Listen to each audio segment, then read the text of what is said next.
14वीं शताब्दी में जब भारत में मुगलों का शासन हुआ तो श्री राम जन्मभूमि को नष्ट कर वहां बाबरी मस्जिद बना दी गई। 1525 में राम जन्मभूमि मंदिर को बाबर के सेनापति मीर बांकी ने ध्वस्त करवाया था।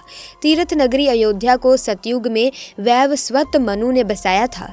यही प्रभु श्री राम का जन्म हुआ, जिसका जिक्र वाल्मीकि की रामायण में भी है। सालों तक चले राम राज्य के बाद जब श्री राम ने जल समाधि ले ली तो अयोध्या नगरी सूनी हो गई।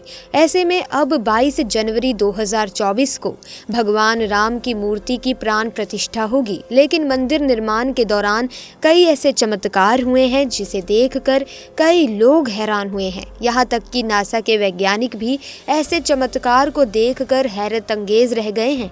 आज की इस वीडियो में राम मंदिर के वो रहस्य हम आपको बताएंगे, साथ ही साथ जो चमत्कार मंदिर निर्माण के दौरान हुए उन्हें जानकर आपको भी अपने सनातनी होने पर बड़ा गर्व होगा। वीडियो को अंत तक देखिएगा। लेकिन सबसे पहले प्रभु श्री राम के सच्चे भक्त, एक सच्चे सनातनी इस वीडियो को लाइक करके कमेंट बॉक्स में जय श्री राम अवश्य लिखेगा। दोस्तों, उस समय राम मंदिर के निर्माण कार्य के लिए 1200 खंभों की ड्राइंग तैयार की गई। अमेरिका से विशिष्ट वैज्ञानिकों को बुलाया गया ताकि वो अपनी देखरेख में होने वाली कमियों को दूर करें और राम मंदिर की भव्यता को और ज्यादा निखार सके। लेकिन राम मंदिर निर्माण के दौरान जब खुदाई का कार्य किया गया तो खुदाई के दौरान नीचे से कुछ ऐसा निकला जिसे देखकर सभी के होश उड़ गए। दोस्तों, ऐसे में क्या मिला मंदिर की खुदाई में जिसे देखकर सरकार सहित सभी लोग दंग रह गए।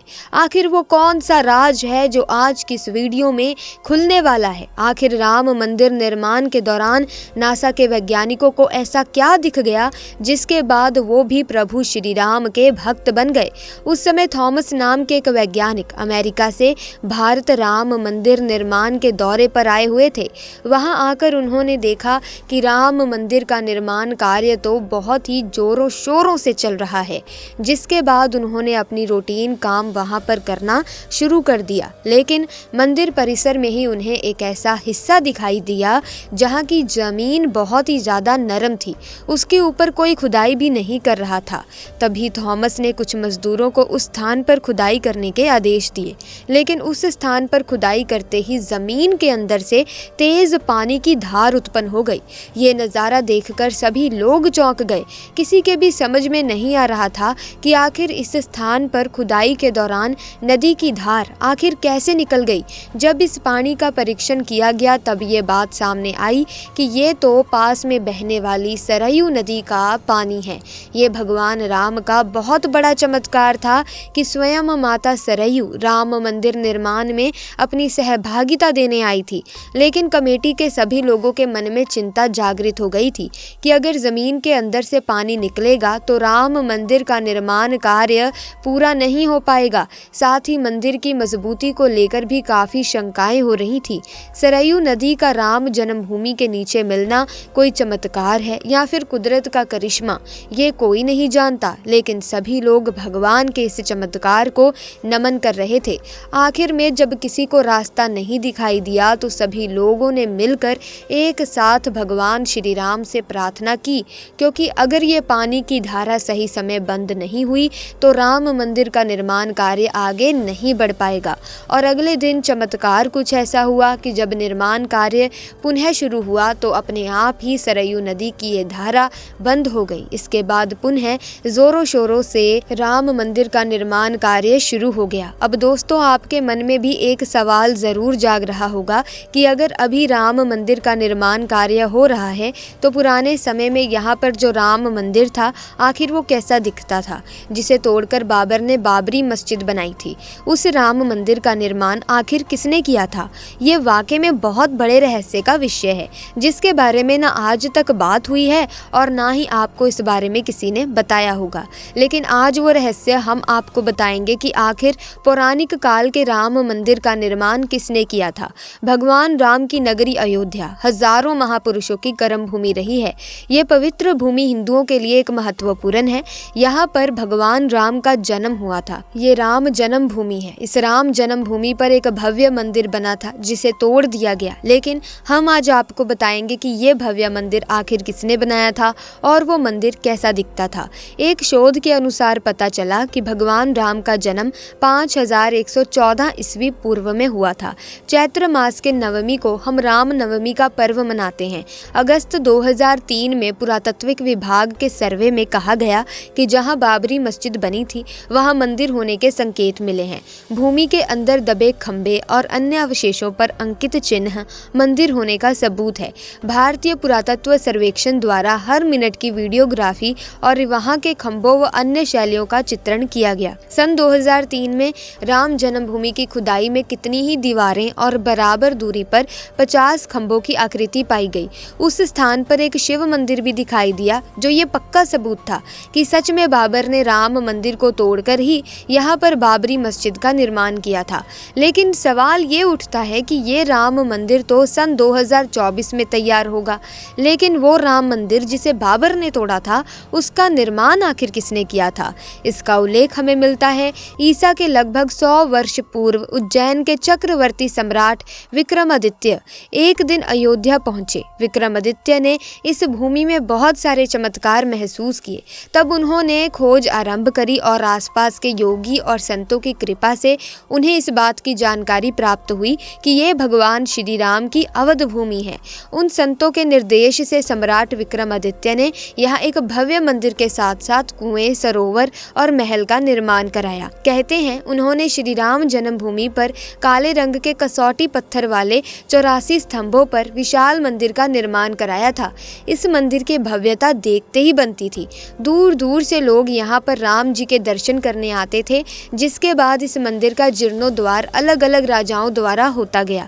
लेकिन इस मंदिर का पतन कब हुआ? जब ये सच्चाई आप जानेंगे तो आपके पैरों तले जमीन खिसक जाएगी। दोस्तों, उस समय भारतवर्ष पर मुगल आक्रांताओं का आक्रमण बढ़ गया था। दोस्तों, आक्रमणकारियों ने काशी, मथुरा के साथ साथ अयोध्या में भी लूटपाट करना शुरू कर दिया था। उन्होंने पुजारियों की हत्या करके मूर्तियों को तोड़ने का क्रम जारी रखा, लेकिन 14वीं शताब्दी तक वे राम मंदिर को नहीं तोड़ पाए। विभिन्न आक्रमणों के बाद भी श्री राम जन्मभूमि पर स्थित भव्य मंदिर टस से मस नहीं हुआ। लेकिन कहते हैं कि सिकंदर लोदी के शासनकाल के दौरान यहाँ पर कुछ ऐसा हुआ जिसे सुनकर आपकी आंखों में भी आंसू आ जाएंगे। अंततः 1527 से 28 में अयोध्या में स्थित भव्य राम मंदिर को तोड़ दिया गया और बाबर द्वारा इस ढांचे के माध्यम से यहाँ पर बाबरी मस्जिद का निर्माण कर दिया गया, जो कि सन 1990 तक विद्यमान रही। दोस्तों, लेकिन सन 1990 में वीर हिंदुओं द्वारा कार सेवा करके बाबरी मस्जिद का ढांचा ध्वस्त कर दिया गया, जिसके बाद विवाद तो काफ़ी लंबा चला। लेकिन कई सालों के संघर्ष के बाद आखिर सत्य की जीत हुई और 22 जनवरी 2024 को राम मंदिर आम जनता के लिए खोल दिया जाएगा। अयोध्या को प्रभु श्री राम की जन्मभूमि, धार्मिक नगरी के रूप में लोग जानते हैं। ये भगवान राम के साथ साथ उनके परम भक्त हनुमान जी का प्राचीन मंदिर हनुमानगढ़ी भी बहुत ही ज़्यादा प्रसिद्ध है। लेकिन अगर हम आपको बताएं कि इस हनुमानगढ़ी मंदिर का निर्माण एक मुसलमान ने किया था, तो क्या आपको हमारी बात पर यकीन होगा? आगे वीडियो में हम इसी रहस्य से पर्दा उठाने वाले हैं और हनुमानगढ़ी का बहुत बड़ा चमत्कार आपको बताने वाले हैं। वीडियो को बिल्कुल अंत तक देखिएगा और कमेंट्स में जय श्री राम का जयकारा अवश्य लगा दें। दोस्तों, इस मंदिर को लेकर कहा जाता है कि ये भारत के सबसे प्राचीन मंदिरों में से एक है। ये मंदिर अयोध्या के सरयू नदी के दाईं ओर एक टीले पर स्थित है। मंदिर तक पहुंचने के लिए 70 से भी ज़्यादा सीढ़ियां चढ़नी पड़ती हैं। ये मंदिर गुफानुमा है और इसमें हनुमान जी की लगभग 6 इंच की मूर्ति है। भगवान हनुमान जी के इस मंदिर के पीछे एक बहुत बड़ा रोचक चमत्कार है, जिससे आपको पता चलेगा कि आखिर एक मुसलमान ने इस मंदिर का निर्माण क्यों कराया। दरअसल प्रिय दर्शकों, सुल्तान मंसूर अली लखनऊ का प्रशासक था। वो एक सुखी जीवन जी रहा था, लेकिन एक बार उसके इकलौते पुत्र की तबीयत अचानक से खराब हो गई। उस समय चिकित्सक सुविधाएं इतनी नहीं थी, बल्कि ना के बराबर होती थी। हालांकि इसके बावजूद भी उसने अपने बच्चे के इलाज के लिए हर संभव कोशिश की और बड़े बड़े हकीमों, बड़े बड़े वैद्य से उसका इलाज कराया, लेकिन किसी को भी मंसूर के बेटे का रोग समझ नहीं आया और अंत में सभी ने अपने हाथ खड़े कर दिए। जब सुल्तान थक हार चुका था तो उसने हनुमान जी के चरणों में अपना माथा झुका दिया। अंत में जब उसके पास कोई चारा नहीं बचा तो उसने हनुमान जी के सामने अपने बच्चे को स्वस्थ करने की गुहार लगाई। उसके ऐसा करने के बाद ना जाने क्या ही चमत्कार हुआ कि सुल्तान का बेटा धीरे धीरे स्वस्थ होने लगा। उसके स्वास्थ्य में अचानक ही सकारात्मक बदलाव आने लगे। अपने बच्चे के ठीक होने के बाद सुल्तान मंसूर अत्यंत प्रसन्न हुआ और उसकी श्रद्धा भगवान हनुमान जी के लिए और भी ज़्यादा बढ़ गई। मंसूर ने इस मंदिर का जीर्णोद्धार कराया। उसने हनुमान जी के मंदिर को बनाने के लिए 52 बीघा ज़मीन हनुमानगढ़ और इमली वन के लिए दान दे दी। लेकिन वर्तमान में जो हनुमानगढ़ी मंदिर है उसे शुजा उद दौला ने बनवाया था। लेकिन ये शुजा उद दौला आखिर कौन था? ये वैसी ही कहानी है जो सुल्तान मंसूर के साथ हुई थी। शुजा उद दौला के बेटे की भी तबीयत एकदम से बहुत ज़्यादा खराब हो गई। जब हकीम कुछ नहीं कर पाए तो हनुमान जी के चरणामृत से उसके बेटे की जान बची थी। इसके बाद शुजा उद दौला ने हनुमानगढ़ी के इस मंदिर को भव्य रूप दिया। हनुमान जी उन देवों में से एक है जिनका आज भी जागृत माना जाता है, यानी वो कलयुग में भी हम लोगों के बीच है। हनुमानगढ़ी में आज भी भक्त अपनी मन्नतों को लेकर आते हैं और मन चाहा फल पाते हैं। यहाँ पर हिंदू या मुस्लिम हो, सभी की मन्नतें पूरी होती हैं क्योंकि इस मंदिर का निर्माण ही एक मुस्लिम व्यक्ति ने कराया था। यहाँ पर भय से मुक्ति प्रदान होती है और व्यक्ति को सतमार्ग पर चलने का अवसर प्राप्त होता है। हनुमान जी भगवान राम के परम भक्त हैं और उन्होंने निस्वार्थ भाव से भगवान राम की भक्ति की। उनकी भक्ति से हमें ये संदेश मिलता है कि हमको भी निस्वार्थ भाव से भगवान को पूजना चाहिए। सच्ची खुशी इसी में है प्रिय दर्शकों। और यदि आप भी प्रभु श्री राम का आशीर्वाद पाना चाहते हैं, अगर आप हनुमान जी की भक्ति करते हैं तो कमेंट्स में ज़रूर लिख दें जय श्री राम और साथ ही वीडियो को लाइक करें, शेयर करें, चैनल को सब्सक्राइब करें। आपका बहुत बहुत धन्यवाद।